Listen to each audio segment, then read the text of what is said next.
nắng, gió lạnh mây trắng bay. Nhìn quanh tôi một chùm núi cao, hòa vào mây trời bát ngát. Đường tôi đi 1000 sắc hoa, con suối reo gọi mời. Người phương xa hay cùng đến nơi Tây Bắc khi xuân về.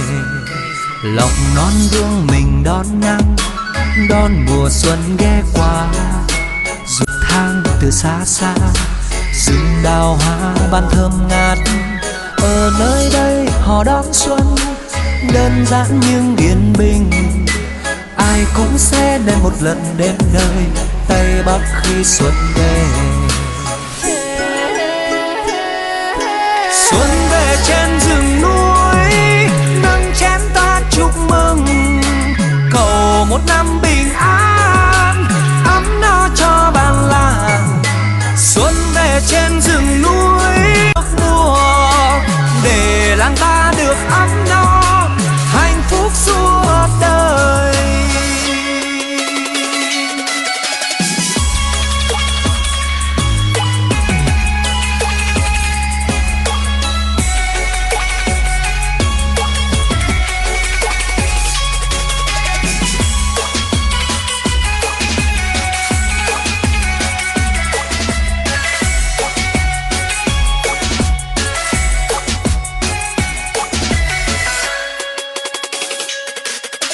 Màn sương buông hòa vào ánh nắng, gió lạnh mây trắng bay. Nhìn quanh tôi một chùm núi cao, hòa vào mây trời bát ngát. Đường tôi đi 1000 sắc hoa, con suối reo gọi mời. Người phương xa hay cùng đến nơi Tây Bắc khi xuân về. Lòng non gương mình đón nắng, đón mùa xuân ghé qua. Ruộng bậc thang từ xa xa, rừng đào hoa ban thơm ngát. Ở nơi đây họ đón xuân, đơn giản nhưng yên bình.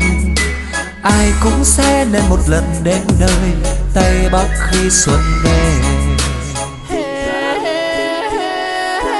Xuân về trên rừng núi, nâng chén ta chúc mừng.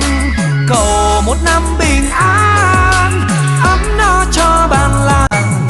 Xuân về trên rừng núi, mong suốt năm được mùa, để làng ta được ấm no, hạnh phúc suốt đời. Xuân về trên rừng núi, nâng chén ta chúc mừng. Cầu một năm bình an,